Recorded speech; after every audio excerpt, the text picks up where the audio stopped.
표제에 보시면 고라 자손의 시 인도자를 따라 깃딧에 맞춘 노래. 깃딧이 무엇인지는 정확하게 합의가 이루어지지 않았습니다. 어떤 사람은 특별한 리듬이라고 말하는 사람도 있고 어떤 학자는 악기의 종류라고 말하는 사람도 있습니다. 무엇인지는 모르지만 이 시편을 노래로 만들어 불렀습니다. 시라고 하는 것은 해석하기 어려운 것이 무엇이냐면 실제가 있고 시를 은유로 상징으로 표현하기 때문에 사실 어렵기도 합니다. 오늘 말씀을 읽다가 눈에 띄는 구절이 10절 말씀인데 주의 궁정에서의 한 날이 다른 곳에서의 첫날보다 나은즉, 그냥 다른 곳에서 살아가는 것보다, 그렇게 하는 것보다 주님의 궁정, 주님의 성전에서 하루 있는 것이 1000배나 더 좋다. 이런 것은 시적인 표현이 되겠죠. 세상에서 하루를 내가 세상에서 1000일을 산다 할지라도 내가 우리 집에서 하루 자는 것이 나는 더 행복하다. 가령 호텔에서 내가 1000밤을 자는 것보다 우리 집에서 아이들과 함께 하룻밤 자는 것이 나는 더 행복하다. 이제 이런 시적인 표현이죠. 그러나 그 뒤에 나오는 내 악인의 장막에 사는 것보다 내 하나님의 성전 문지기로 있는 것이 좋사오니, 악인의 장막에서 어떤 좋은 집에 있는 것보다 그냥 성전의 문지기로라도 있는 것이 좋다라고 하는 이것은 여기는 시적인 표현이 아닙니다. 이 표현은 실제입니다. 한번 우리 말씀 한번 보여주시면 역대상 24장 1절 2절인데 한번 우리 읽어보겠습니다. 시작. 아론 자손의 계열들이 이러하니라. 아론의 아들들은 나답과 아비후와 엘르아살과 이다말이라. 자, 2절 말씀. 나답과 아비후가 그들의 아버지보다 먼저 죽고 그들에게 아들이 없으므로 엘르아살과 이다말이 제사장의 직분을 행하였더라. 아멘. 역대상 24장부터 보시면 레위 지파의 그 자손들이 성전과 관련해서 어떤 일을 맡고 있는지를 설명하는 부분인데, 아론의 자손들은 제사장의 일을 맡게 됐습니다. 자, 25장 1절 시작. 다윗이 군대 지휘관들과 더불어 아삽과 헤만과 여두둔의 자손 중에서 구별하여 섬기게 하되 수금과 비파와 재금을 잡아 신령한 노래를 하게 하였으니 그 직무대로 일하는 자의 수요가 이러하니라. 아멘. 아삽, 헤만, 여두둔의 자손은 어떤 일을 하느냐? 수금, 비파, 재금을 잡아서 신령한 노래, 악기를 연주하고 성가대처럼 찬양하는 그런 역할을 하나님의 성전에서 맡게 된 것입니다. 아까 아론의 아들들은 제사장의 직분을 감당하고, 여기 나오는 아삽, 헤만, 여두둔의 자손은 성가대 노래로 찬양하고 악기를 연주하는 그런 일을 하게 되죠. 자, 26장 1절 또 한 장 넘어가면 다 같이 시작. 고라 사람들의 문지기 반들은 이러하니라. 아삽의 가문 중 고레의 아들 무셀예마라. 아멘. 고라 사람들은 문지기 반입니다. 어떤 반이냐? 누구는 제사장 반, 누구는 성가대 악기 반이라면 누구는 문지기 반입니다. 실제로 고라 자손 중에 어떤 사람은, 어떤 일부 자손은 요리를 하거나 일부 자손은 찬양하는 일에 투입되기는 했지만 대부분의 고라 자손은 문지기 반에 들어가서 문지기의 성전의 문지기, 오늘 읽었던 말씀이 실제 자신들의 삶이었던 것을 우리가 알게 됩니다. 제사장이든 또는 성가대이든 또는 문지기이든 24개의 조를 나누어서 보름씩 일하게 했습니다. 그래서 24반차를 따라 보름씩, 그러면 1년에 보름씩 한 번 일하게 되는데 보름만 가서 일하게 되는 그런 구조로 이 레위 지파의 사람들이 성전을 섬기게 한 것입니다. 그러니까 이 문지기로서 살았던 이 고라 자손은 그럼 어떤 일을 했는가? 사람들이 이방인들이 함부로 성전에 들어오지 못하도록 성전을 막고 할례 받지 못한 사람들, 그리고 부정한 사람들, 또 장사하려고 하는 이상한 목적을 가지고 오는 사람들, 또는 성전의 문단속, 해가 지면 문을 닫고 해가 뜨면 문을 여는 일을 하는 그런 일을 하는 문지기 역할을 이제 고라 자손이 하게 되는 것입니다.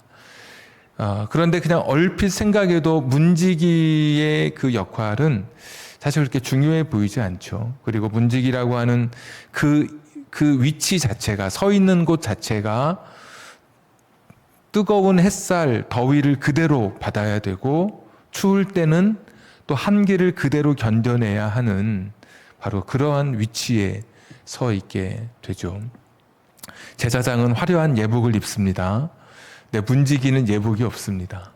성가대, 찬양하는 이런 사람들은 흰 세마포 옷을 입게 했습니다. 근데 자신들은 특별한 옷이 없이 그냥 앞에 서서 사람들과 부딪히고 더울 때는 덥고 추울 때는 춥게 하는 그런 문지기로 고라 자손들이 그 역할을 맡게 된 것입니다. 그런데 오늘 이 시편은 그런데도 참 이상하죠. 되게 문지기로 살아가면서도 불구하고, 그런데도 불구하고 굉장한 자부심이 느껴지고 어떤 감격이 느껴지죠. 내가 악인의 장막에 있는 것보다 하나님 나라에, 이 하나님 성전에 내가 문지기로 있는 것이 나는 훨씬 좋다. 어떻게 보면 다른 사람들에 비하면 조금은 좀 천해 보이는 것 같기도 하고 덜 중요해 보이는 것 같은데도 굉장히 이 문지기라고 하는 이 사명에 대해서 굉장한 자기 자신의 애착을 가지고 굉장히 그 중요하게 생각하는 것을 보게 됩니다. 고라 자손이 문지기였다. 그들의 신앙 고백이 오늘 시편 84편이라면 이제 시를 조금 더 우리가 잘 읽게 됩니다. 한번 1절 다시 한번 보도록 하겠습니다. 1절. 만군의 여호와여, 주의 장막이 어찌 그리 사랑스러운지요. 시편 84편 1절. 만군의 여호와여, 주의 장막이 어찌 그리 사랑스러운지요. 너무 사랑스러운 거죠. 그러니까 문지기인데 1년에 한 번 그 보름 일하러 가면서 지겹다. 또 월요일이 돌아왔다. 내가 이런 일터를 또 찾아오다니, 이런 게 아니라 만군의 여호와여, 주의 장막이 어찌 그리 사랑스러운지요. 성전을 볼 때마다 마음에서 우러나오는 그 사랑, 하나님 그 성전에 대한 그 애착심을 1절의 시에서 그대로 고백하고 있습니다. 2절. 내 영혼이 여호와의 궁정을 사모하여 쇠약함이요, 내 마음과 육체가 살아계신 하나님께 부르짖나이다. 하나님의 성전을 생각할 때 견딜 수 없는 거예요. 아니, 문지기인데도 불구하고 그렇게 문지기로 있는 것이 행복하고 하나님 성전만 생각하면 자기 마음이 견딜 수 없다는 거예요. 저희 고향교회에 저를 가르쳐 주신 선생님이 계십니다.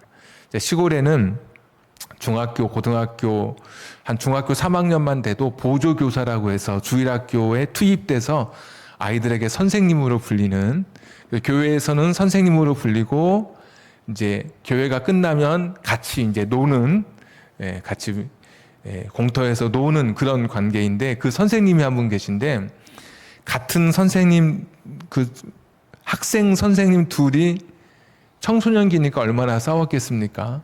둘이 싸워가지고 한 달 동안 교회 나오지 못하게 하는 벌을 내려줬어요. 요즘 같으면은 그렇게 못하는데 그때는 하도 싸우니까 둘이 교회 한 달 동안 나오지 말고 자숙하라고. 우리 주일학교 때 선생님 둘이 안 보이는 거죠.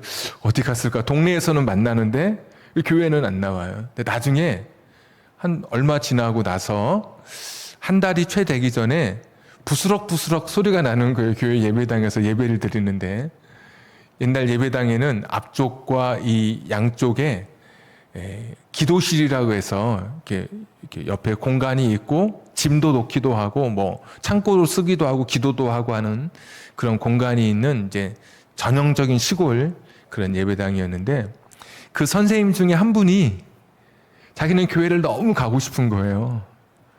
근데 교회 못 오게 했잖아요. 그래서 남들 교회 오기 전에 먼저 쪼르르 와가지고 거기 들어가서 딱 있는 거예요.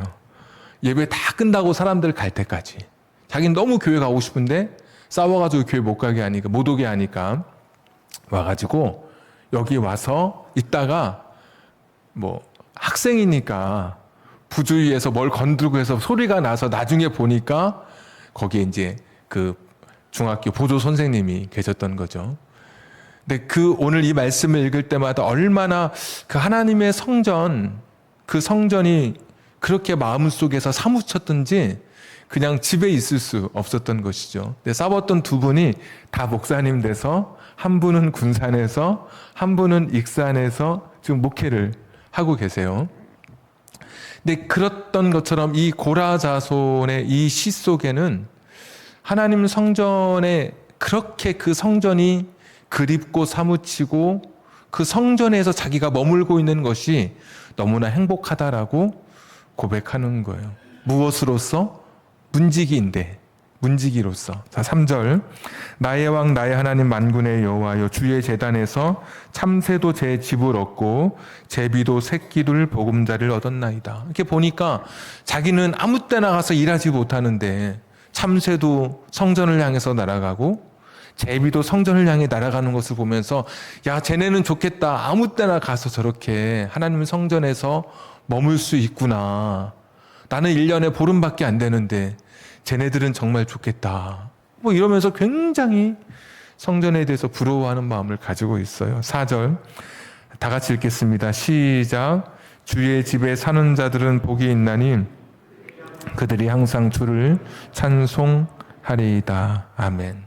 이제 고백하는 거예요. 주의 집에 살면 얼마나 좋을까? 내가 주의 집에 머물면 얼마나 좋을까? 그러면서 아까 10절의 고백, 악인의 장막에 거하는 것보다 내 하나님의 성전 문지기로 내가 여기 있는 것이 나는 좋다. 이게 그냥 시적인 표현이 아니라 실제 고백인 거예요. 자기가 문지기인데 다른 사람처럼 제사장 아니고 성가대 아니어도 상관없이 그냥 하나님 성전의 문지기로 있는 것만으로도 나는 너무나 행복하고 가슴 아프도록, 가슴이 아리도록 하나님 성전에 대한 자신의 그 사랑을 오늘 이 시에 담아놓고 있는 것입니다. 도대체 무슨 일이 있었길래 이렇게까지 하나님의 성전에 대해서 사무치는 마음으로 몸과 마음이 아플 정도로 하나님 성전에 머물고 싶고 하나님 성전에 살고 있는 사람들은 진짜 복 있는 사람이다라고 고백할 수 있었을까? 여기 보시면 고라 자손의 시인데 우리가 고라라는 사람을 한번 생각해 보게 되죠. 민수기에 보시면, 민수기 16장에 보시면 어느 날 이 고라라고 하는 사람이 아론과 모세에게 말을 하기 시작합니다. 아론과 모세의 사촌이 고라였어요. 그러니까 같은 시대 사람인 것이죠. 아론에게 말하기를 왜 너희만 제사장 하느냐, 모세에게 말하기를 왜 너만 지도자가 돼야 하느냐라고 하면서 우리 집도 사촌이니까, 할아버지가 같으니까 우리 집은 제사장 하면 안 되느냐, 다른 사람은 지도자 하면 안 되느냐, 이렇게 따져 묻기 시작하는 거예요. 그러니까 모세가 하나님 앞에 기도하면서 하나님께서 세워주신 제사장, 하나님께서 세워주신 지도자인데 갑자기 고라와 다른 사람들이 하나님의 뜻에 반역하는 것은 아닌가. 모세가 하나님 앞에 기도하게 되고 하나님의 뜻을 확인하고 드디어 고라와 또 그 반역했던 사람들을 다 불러 모으게 됩니다. 하나님의 뜻이 당신에게 있는 것이 아니라 우리에게 출애굽의 사명을 맡기셨고 우리 자손에게, 아론의 자손들에게 제사장의 직분을 허락해 주신 것이다 라고 하면서, 만약에 이것이 맞는 것이라면 하나님이 당신에게 벌을 내리실 것인데, 고라에게 벌을 내리실 것인데, 사촌에게 이야기하는 거죠. 그냥 일상의 죽음이 아니라, 일반적으로 사람들이 죽는 죽음이 아니라 특별한 죽음으로 정말 누가 봐도 하나님이 천벌을 내렸다고 할 만큼 당신에게 하나님께서 벌을 내리실 것이다. 그 말이 끝나자마자 고라와 그 사람들이 서 있던 땅이 싱크홀이라고 해서 갈라져서 사람들이 다 그 안에 그냥 생매장 되면서 이렇게 죽게 되는, 그러니까 하나님의 심판이 임하게 되는 그런 장면이 민수기 16장에 등장하게 됩니다. 그런데 그때 고라의 아들들은 하나님께서 살려주셨습니다. 그러니까 아버지가 잘못하면 아버지의 죄 때문에 자식이 벌받는 것은 이건 성경적인 게 아니죠. 가계에 흐르는 저주를 끊으라 이런 것은 절대로 성경적이지 않습니다. 결코 성경적이지 않습니다. 복음이 아닙니다. 그것은 이미 각 사람이 자기의 죄로 심판을 받는 것이고, 아버지의 죄 때문에 죄 없는 자식을 하나님께서 죽이지 아니하시고 고라의 아들들을 하나님께서 살려주십니다. 아직 나이가 어려서 아버지의 그 반역에 가담할 그런 정도가 되지 않았겠죠. 그래서 고라의 자식들은 살게 되고 고라는 심판을 받게 되는 그런 이야기입니다. 이스라엘의 이 신앙 계승은 구전을 통해서 계속 전승되게 되죠. 하나님은 어떤 분이셨고, 우리가 이 땅을 나올 때, 애굽을 나올 때 하나님께서 홍해를 가르시고 만나와 메추라기로 먹이시고 구름 기둥과 불 기둥으로 우리를 인도해 주신 이런 것들을 계속 구약 성경에 보면 하나님께서 계속해서 사람들에게 나는 너희를 애굽에서 인도하여 낸 여호와라 말씀해 주셨고, 부모들은 자식들에게 이 신앙 교육을 시켜가는 것이죠. 그럴 때마다 빠지지 않는 그런 이야기가 고라 자손의 이야기겠죠. 고라라고 하는 사람이 있었는데 하나님 앞에 불순종해서 그렇게 망하게 됐다.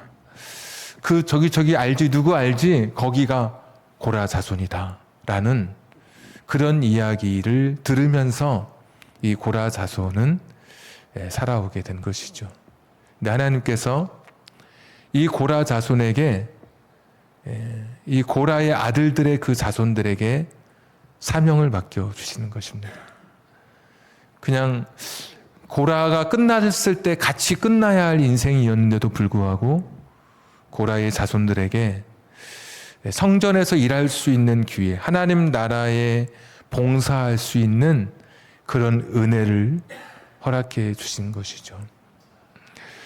잘못하면 돌 맞아서 죽는 시대에 그렇게 끔찍한 반역을 저질렀는데도 불구하고 하나님께서 은혜로 긍휼로 자신들을 살려주신 것을 기억하면서 고라 자손의 마음에는 늘 하나님에 대한 감사, 자기 자신들, 자격 없는 자신들에게 다시 기회를 주신 그 하나님의 은혜 속에 그들은 살아가게 된 것이죠.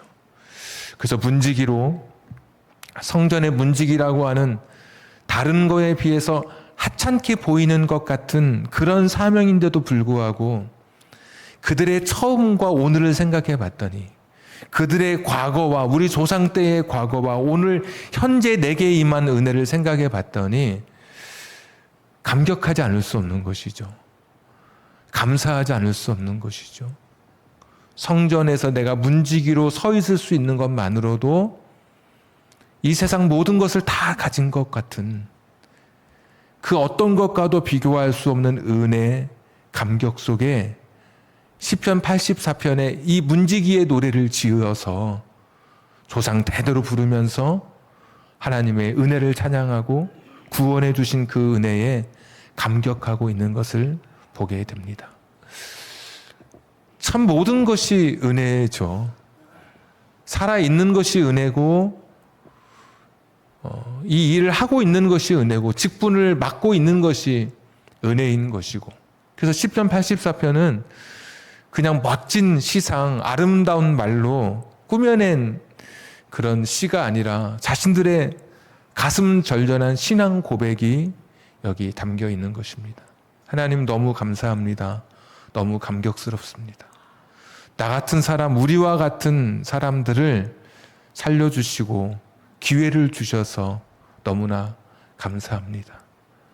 그냥 살려만 주신 것도 감사한데 이렇게 은혜를 주신 것 너무 감사합니다. 이런 사명을 내게 맡겨주신 건 너무 감사합니다. 이것이 오늘 고라자손의 감격이고 그들의 신앙 고백이었습니다.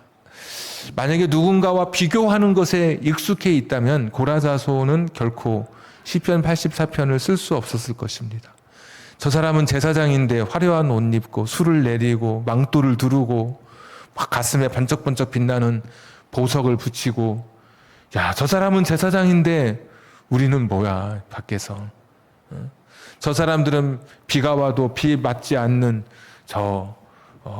성소 안에서 일하는데 우리는 흙탕물 튀기는 곳에서 있어야 한다고 비교하기 시작했다면 감사하지 못했겠죠. 찬양팀 앞에 쭉 섰을 때 막 500명, 1000명, 막 몇천 명 있을 때 앞에 악기 들고 쓰면 여러분 엄청 멋있게 보입니다. 그래서 막 드럼 치는 사람도 더 신이 나고 악기를 연주하는 사람도 보면은 막 기타 칠 때 보면 막 허리를 휘잖아요. 자기가 휘려고 해서 휘는 게 아니라 자기를 바라보는 사람들의 그 광선이 자기의 몸을 휘게 만드는 그런 하이라이트에 막 그런 것을 이렇게 경험하게 되거든요. 자기를 향해서 모든 사람들이 집중하게 될 때 자기도 모르게 그게 막 드러나는 거거든요. 근데 그런 성가대의 찬양도 아닌 거예요. 성가대가 4,000명이었다는데 그 당시 4,000명 찬양하고 막 할 때 그 웅장함, 그 위대함이 문지기에게는 없는 것이잖아요. 다른 사람과 비교하는 것이었다면 결코 감사하지 못했겠죠. 이 세상에서 막 사라지는 것들, 이런 것들이 그것이 이 세상의 어떤 조건이 내 인생의 감사라고 했다면 이 사람들 결코 감사할 수 없었을 거예요. 나는 이것에 불과한데 저 사람은 저렇게까지 대단한데. 그런데 오늘 감사할 수 있었던 것은 다른 사람과 비교하거나 어떤 조건이 그들의 감사의 제목이 아니었어요. 하나님이 나를 구원해 주신 것, 우리 가정을 살려주신 것, 여기까지 인도해 주시고 내 인생 속에 동행해 주신 것, 그것이 고라자손의 감사였습니다. 오늘도 마찬가지입니다. 우리의 감사는 다른 사람과 비교하면 절대로 감사할 수 없죠. 오늘 돈이 생기고 소위 성공을 하고 집이 있다 할지라도 더 많은 돈, 더 좋은 집, 더 큰 성공을 한 사람을 보게 되면 금세 불평하게 되는 것이 우리 인생입니다. 그러니까 세상에 흔들리는 조건적인 것 가지고는 결코 감사할 수 없는 사람들이잖아요. 그러니까 진짜 감사는 나를 구원해 주신 것, 이것이 저와 여러분의 진정한 감사의 고백이 되는 것이죠. 디모데전서 1장 12절에 바울도 같은 이야기 하더라고요. 내가 전에는 비방하고 핍박하고 박해하는 사람이었는데 나 같은 사람을 충성되이 여겨주셔서, 충성스럽다고 나를 간주해 주셔서 직분을 맡겨주시고 나를 구원해 주신 그 은혜가 너무 크다. 내가 죄인 중에 괴수인데 나같이 이렇게 죄 많은 사람을 구원해 주신 것이 너무 감사하다라고 고백하고 있는 거예요. 오늘 전반기를 지나면서 여러분의 감사는 무엇입니까? 문지기라고 불평했던 적이 있으십니까? 나는 이거밖에 안 되나? 내 인생은, 내 삶은, 내가 세워왔던 꿈, 내가 계획했던 그런 프로젝트는 이 정도밖에 안 되는 것인가? 내 인생은 이렇게 초라하고 볼품없이 그냥 문지기 정도밖에 안 되는 것인가? 그러나 진짜 감사는 나를 구원해 주신 것이 진짜 감사한 것이죠. 세상의 그 어떤 것과도 비교할 수 없는 큰 선물을, 구원의 선물을 하나님 내게 허락해 주셨죠. 고라 자손, 자격 없는 사람에게 주셨던 그 구원의 은혜처럼 자격 없는 우리들을 하나님께서 구원해 주셨죠. 하나님을 아버지라고 부를 수 있는 그런 은혜를 내게 주신 하나님. 세상 그 나보다 더 똑똑하고 대단한 사람도 하나님을 아버지라고 부르지 못하는데, 나는 한 번도 보지 못한 아버지를 하나님을 아버지라고 부르는데도 내가 그것이 이상하지 않고 하나님 아버지라고 부를 때 내 마음에 위로가 되고 용기가 되고, 그 하나님 아버지 할 때 내 마음 막 내 눈물이 글썽글썽하고 그 하나님 주시는 감동으로 가득하고 있는, 이것만 생각해도 하나님은 은혜죠, 은혜. 나처럼 의심 많은 사람, 나처럼 고집센 사람이 어떻게 예수님 믿게 됐을까? 어떻게 하나님이 나를 불렀을까? 부모님이 교회 다닌다고 다 교회 다니는 것도 아니던데 보니까. 감정적인 사람만 교회 다니는 것도 아니던데 어떻게 나 같은 사람이 하나님 믿게 되고 심지어 목사가 되고 장로가 되고 권사가 되고 집사가 되고 이런 직분을 맡게 됐을까? 하나님 은혜 아니고서는 고백할 수 없는 것이죠. 하나님 나를 여기까지 인도해 주신 그 은혜 아니고서는 어떻게 설명할 수 없는 구원의 신비인 것이죠. 얼마나 6개월 동안 감사하며 사셨습니까? 조건이나 다른 사람과 비교하면 고라자손처럼 결코 우리도 감사할 수 없는 그런 사람들이었을 것입니다. 제사장도 아니고 성가대도 아니고 찬양팀도 아니고 나는 겨우 문지기라고 생각했다면 감사할 수 없었을 테지만 나를 만나주신 하나님의 은혜, 내게 기회를 주신 그 은혜를 생각하면서 오늘 고라자손은 감사의 시를 써 내려가는 것이죠. 촛불을 보고 감사하는 사람에게 하나님께서는 별빛을 허락해 주시는 분이십니다. 별빛을 보고 감사하면 달빛을 주시고 달빛을 보고 감사하면 햇빛을 비춰주시는 하나님이십니다. 불평과 원망으로 살아가는 인생은 하나님의 은총이 자리할 곳이 없는 곳이고 감사가 있는 그곳에 더 큰 감사로 채워주시는 것이죠. 오늘 숟가락으로 감사했다면 내일은 삽으로 감사할 일을 하나님께서 우리의 삶 속에 허락해 주시는 그런 분이십니다. 인생을 살면서 감사할 일만 있는 것은 아니죠. 힘든 일 있을 겁니다. 가령 오늘 6절 보시면 눈물 골짜기도 있을 것이고 그런데 하나님은 어떤 분이십니까? 눈물 골짜기 지나갈 때 많은 샘으로 우리 인생에 힘을 주시는 그런 분이십니다. 막 울고 있을 때 수도가 가서 세수하고 와 막 그런 말 하잖아요. 눈물 날 때 눈물 닦고 올 수 있도록 샘을 주시고 목이 메마르고 다 갈라지도록 한없이 울고 있는 내 인생에 그 목을 축일 수 있는 샘물을 허락해 주셔요. 6절 보십시오. 눈물 골짜기로 지나갈 때 그곳에 많은 샘이 있을 것이며 눈물 골짜기가 없는 것은 아니지만 하나님은 많은 샘으로 베풀어 주실 것이고 이른비의 복으로 채워주실 것이고 이른비가 내리기까지 뜨거운 광야 사막입니다. 이른비가 내리면서 드디어 땅이 물을 흡수하기 시작하고 싹을 낼 수 있는 파종할 수 있는 시기가 됩니다. 내 인생 메마른 것 같아도 하나님이 때를 따라 이른비를 내려주시고 11절 같은 데 보시면 하나님은 해요 방패라고 말씀해 주십니다. 캄캄한 길 갈 때 넘어지지 않도록 햇살 비춰주시고 세상에 혼자 있는 것처럼 두려울 때 막아설 수 있도록 이겨낼 수 있도록 방패가 되어주신다. 하나님께서 말씀해 주셨습니다. 우리가 가는 길은 이 하나님과 함께 가는 길입니다. 비록 내 인생에 감사보다 힘들고 어려운 일이 많았다 할지라도 내가 구원받은 하나님의 사람이라면 내가 오늘 고라 자손처럼 하나님의 은혜로 살아가는 사람이라면 눈물의 골짜기를 갈 수 있어도 넉넉히 이어가게 하실 것이고 어두운 길 창이 날라오고 칼이 난무하는 곳을 간다 할지라도 해가 되어주시고 방패가 되어주셔서 우리의 인생을 마침내 목적지까지 가게 하시는 하나님이십니다. 오늘 여러분의 삶 속에 나를 구원해 주신 이 은혜 붙들고 2023년의 후반기 믿음으로 승리하는 여러분 되기를 주님의 이름으로 축복합니다. 우리 같이 찬양하도록 하겠습니다.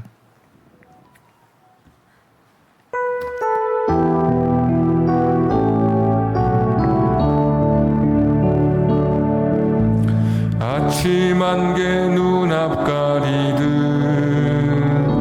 나의 약한 믿음 의심 쌓일 때 부드럽게 다가온 주의 음성 아무것도 염려하지 마라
기도하겠습니다. 고라의 자손처럼 지나왔던 삶의 흔적이 너무나 부끄러운 사람들이었습니다. 우리도 죄인의 괴수처럼 살아왔고 하나님 없이 살아왔던 지난달의 과거의 삶이었지만 나 같은 것이 무엇이라고 구원해 주셔서 문지기라 할지라도 하나님 나라에 거할 수 있는 그러한 사명을 주신 것, 오늘 고라 자손은 누군가와 비교하면서 원망하거나 불평하지 않고 감격 속에 하나님의 성전에 머물고 있습니다. 구원해 주신 그것만으로도 하나님 감사합니다. 이것이 오늘 저와 여러분의 고백이기를 원합니다.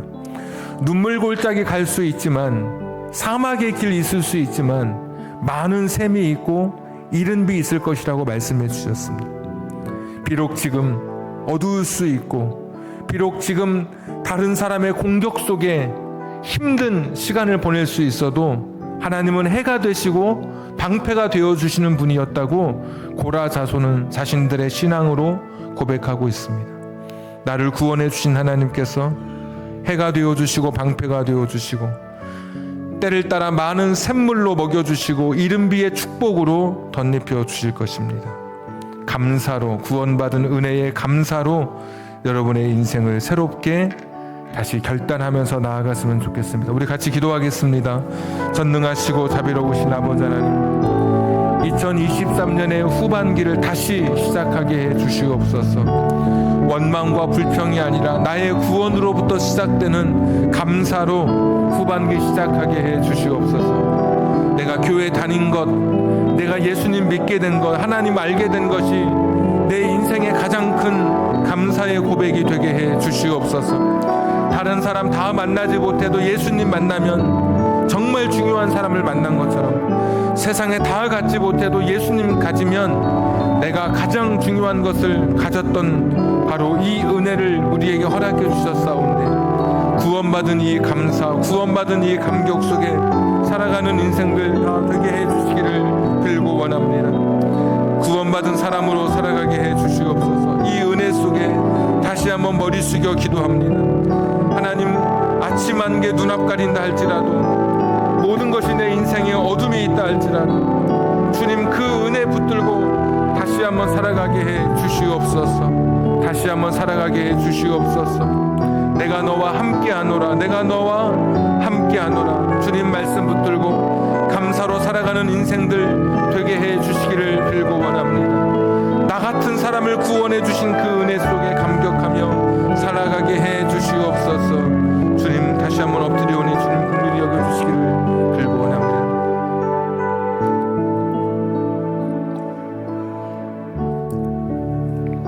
전능하시고 자비로우신 하나님, 지나온 세월 죄와 허물의 흔적으로 가득했던 내 인생이었지만 구원의 기회를 주시고 구원의 은총을 베풀어 주신 것 감사합니다. 다른 사람과 비교해서 내가 감사하는 것도 아니고 조건을 따져서 감사하는 것이 아니라 올 한 해 문지기와 같은 다른 사람 보기에 비교할 때 조금 부족해 보이는 삶과 같은 그런 시간이었다 할지라도 나를 구원해 주셨기에 감사할 수 있는 우리 인생들 되게 해 주옵소서. 하나님의 자녀가 된 것으로 감격하고 감사의 노래를 부를 수 있는 우리들 되게 해 주옵소서. 하나님, 나로 하여금 구원받은 자녀로 살아가게 하셨사오니 나를 사랑하시되 예수님의 십자가에 주시기까지 사랑해 주신 하나님이시오니 눈물 골짜기 걷는다 할지라도, 마른 광야 걷는다 할지라도, 깜깜한 길 걷는다 할지라도, 위험이 도사리고 있는 위험한 길을 걷는다 할지라도 하나님 신뢰하면서 감사로 내 인생을 살아가게 해 주옵소서. 2023년의 후반기 새로운 감사로 쓰여져 가는 후반기 되게 해 주옵소서. 이제는 우리 구주 예수 그리스도의 은혜와 하나님 아버지의 극진하신 사랑하심과 성령님 감동 가마 내주 충만하심이 내 인생의 가장 큰 감사, 구원해 주신 그 은총의 감사를 붙들고 세상 모든 삶 속에, 시간 속에 감사로 내 인생을 채워가기를 소원하며 고라 자손처럼 가슴 떨린 사랑으로 하나님 사랑하며 살기를 결단하는 우리 사랑하는 성도님들 위해 저들의 가정과 직장과 사업장과 환경과 인생의 꿈 위에 지금부터 영원까지 함께 하시기를 간절히 축원하옵나이다. 아멘.